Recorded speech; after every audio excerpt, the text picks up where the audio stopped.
We're putting together a very strong group of leaders in California, because I do believe that California has such an incredible amount to offer the rest of the country.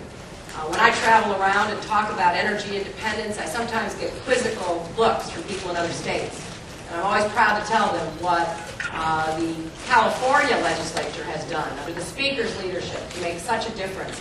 And how, when everybody else back in the 1970s gave up on energy efficiency and conservation, California kept going forward, so that today you can say that California's electricity use on a per capita basis has stayed flat for 30 years, and it's gone up by 50%. So that I try to reassure people in the rest of America that you can actually do this, because California has done it.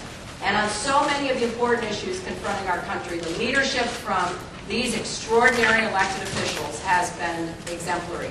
So I'm thrilled to be here in California for this convention, to be carrying my campaign throughout the country, to know that California is going to play a critical role in nominating the next President of the United States. And I intend to do everything I can to make sure that that person is me. And with the help here, we're going to get it done. So I'd be glad to answer any of your questions. I'm sure the Speaker would as well. Yes?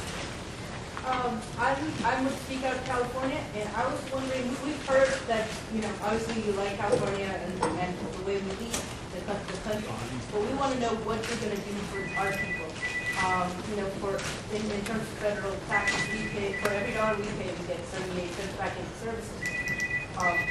Well, we have the same problem in New York. The states that are doing well, that have a lot of wealthy people, like both California and New York do, end up paying a lot in taxes. And then because we are, states that have a lot of our own resources, we don't get our fair share back. And it's something that I campaigned on in New York, and it's something that I'm certainly going to look at as president. But the real goal I have is to create opportunity again for hardworking Americans.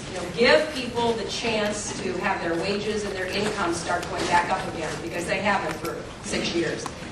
Get a handle on this health care issue so that people can actually afford health care for themselves and their family. Begin to get the energy costs down through homegrown energy and limiting our dependence on foreign oil over time. Deal with education, starting with preschool, so that kids go to school ready to learn. Fix the No Child Left Behind program that has really imposed a lot of unfunded mandates and burdens on schools, and make college affordable again. And that will help everybody across the country.